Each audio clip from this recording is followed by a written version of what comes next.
Est-ce qu'on a le droit de vendre un bien immobilier comme quelqu'un qui a par exemple un magasin ou une maison, un appartement? Est-ce qu'on a le droit de le louer à quelqu'un qui n'est pas religieux, qui ne fait pas les mitzvot, qui va dans cette maison être Mechalel Shabbat? Est-ce que c'est considéré que je suis quelqu'un qui l'aide à faire son Chilul Shabbat? Ou bien non, ça n'a pas de rapport. Lui, quoi qu'il en soit, il est Mechalel Shabbat là où il est, et ça n'a pas de rapport avec moi. Autre question, qui apparemment n'a pas de rapport, mais ça a eu un rapport. Est-ce que si un musulman me demande de faire la shrita d'un animal pendant la fête des musulmans dans laquelle ils font des shritot, est-ce que c'est permis ou c'est interdit?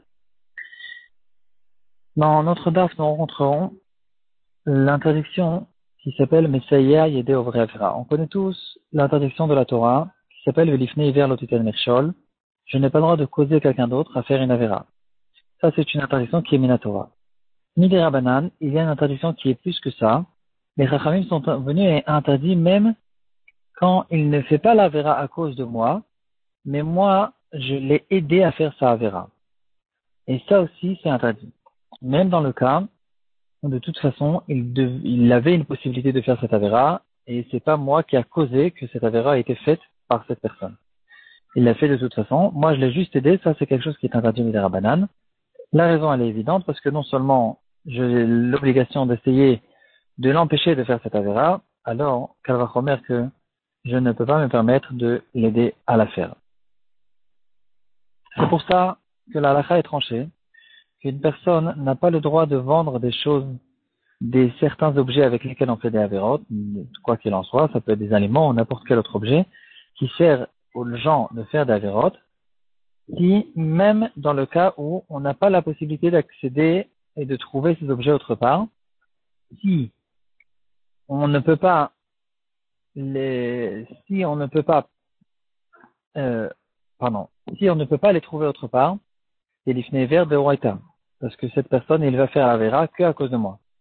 Et si par contre j'ai la possibilité de trouver, il y a d'autres magasins qui donnent ce produit, alors dans ce cas-là, il n'y a plus l'ifné vert le titan mirchol, mais il y a par contre l'interdiction de Messiah Yede Ovre Avera.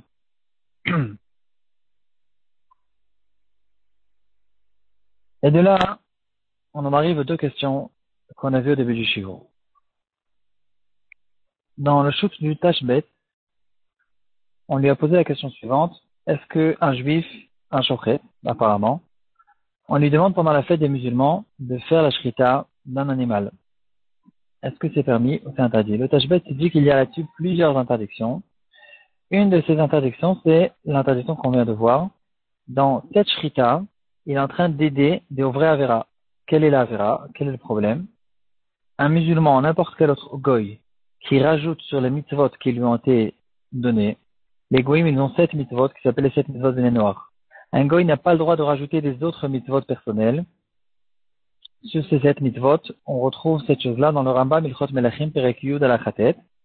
Puisque le goy n'a pas le droit de faire, d'inventer une nouvelle fête, d'inventer une nouvelle mitzvah, et qu'il le fait, cette chose-là est interdite, et si c'est interdit, moi, je n'ai pas le droit de l'aider dans cette chose-là. Encore plus que ça, une grosse question qui est beaucoup plus courante et qui nous concerne à nous tous. Est-ce que j'ai une maison, est-ce que j'ai le droit de la louer, mon magasin ou ma maison, à quelqu'un qui est frai? Dans cette maison, maintenant, il va faire un chilul Shabbat. Le Marsham, dans le shoot du Marsham, il relève cette question.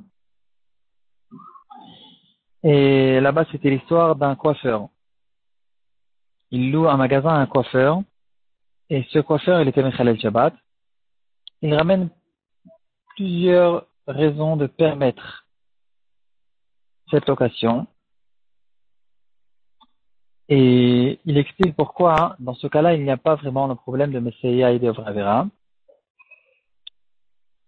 On va donner deux arguments qu'il ramène. Il dit, premièrement, Messiah et de Avera, c'est quand j'aide une personne à faire une Avera pendant le moment de la Avera.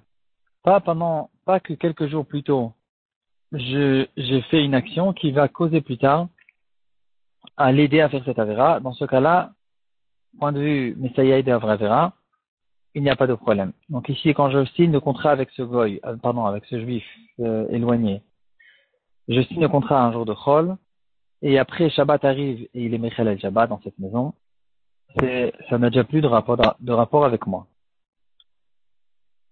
Une autre raison qui a été ramenée dans le Ktav Sofer aussi, il dit, une raison encore beaucoup plus forte, il dit que le coiffeur, quand il fait sa avéra de Chilou Shabbat, ça n'a strictement aucun rapport avec ma maison. C'est pas la maison qui aide le coiffeur à faire le Chilou Shabbat, c'est dans la superficie de cette maison, il fait lui son Chilou Shabbat, mais c'est pas à cause de la maison. C'est un petit peu un chidouche parce que c'est difficile de faire le coiffeur sur le trottoir. Il a 8 besoins dans l'endroit, mais quand même, on considère pas que c'est la maison qui l'aide à le faire parce que c'est apparemment trop indirect. Cette deuxième raison, elle n'est plus tellement, on n'a plus vraiment la possibilité de la dire aujourd'hui, parce que aujourd'hui avec la maison, je lui donne l'électricité. Avec cette électricité, il va utiliser cette électricité pour son Chilou Shabbat, donc déjà c'est beaucoup plus grave, on est obligé de revenir à la première raison.